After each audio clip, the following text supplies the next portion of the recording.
Hello again and welcome to Uncle Geoff's Easy-Peasy English.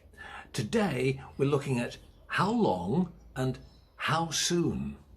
We use how long to talk about a period of time, and we use how soon to talk about a point in time. For example, I need some work doing in my house. I telephone the builder and ask, how soon can you start? Answer, in 1 week, in 2 days, I can start next week. You're looking at a point in time. If I ask the builder, how long will the job take? You're looking at the duration of the job, and the answer is 2 days, 1 week, 3 weeks. So, how long and how soon? English grammar? It's easy peasy.